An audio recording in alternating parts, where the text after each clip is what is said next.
నిర్మల్ జిల్లాలో కిడ్నాప్ కలకలం రేగింది. మామడ మండల బీఆర్ఎస్ నేత చిక్యాల హరీష్ ని కిడ్నాప్ చేశారు దుండగులు.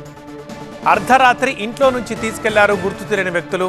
అయితే అలా తీసుకెళ్తూ ఉండే టైంలో తూఫ్రాన్ టోల్ ప్లాజా దగ్గర హరీష్ చాకచక్యంగా తప్పించుకున్నాడు. టోల్ గేట్ గుద్దుతూ కారులో పారిపోయారు కిడ్నాపర్. మామడ మండలం బీఆర్ఎస్ మాజీ అధ్యక్షుడు హరీష్ ప్రస్తుతం జిల్లా కేంద్ర సహకార బ్యాంక్ డైరెక్టర్గా పనిచేస్తున్నారు.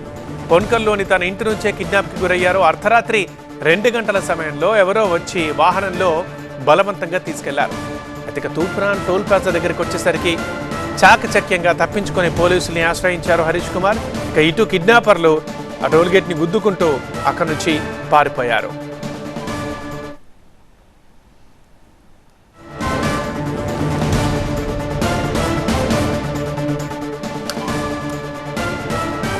మనం చూస్తున్నాం ఎక్కడైతే తూఫ్రాన్ టోల్ ప్లాజా ఉందో అక్కడ చాకచక్యంగా ఒక్కసారి హరీష్ తప్పించుకొని కారులోంచి వెంటనే బయటకు దిగి ఆ టోల్ సిబ్బందికి చెప్తున్నాడు వీళ్ళు దొంగలు వెంటనే ఆపండి అని. కానీ ఆ కారు ఆ కిడ్నాపర్లు ఎవరైతే ఉన్నారో వాళ్ళు ఆ టోల్ గేట్ని గుద్దుకుంటూ ముందుకెళ్ళిపోవడం మనం చూస్తున్నాం. ఇక వెంటనే అక్కడ నుంచి హరీష్ కుమార్ సహకార బ్యాంక్ డైరెక్టర్గా పనిచేస్తున్నారు.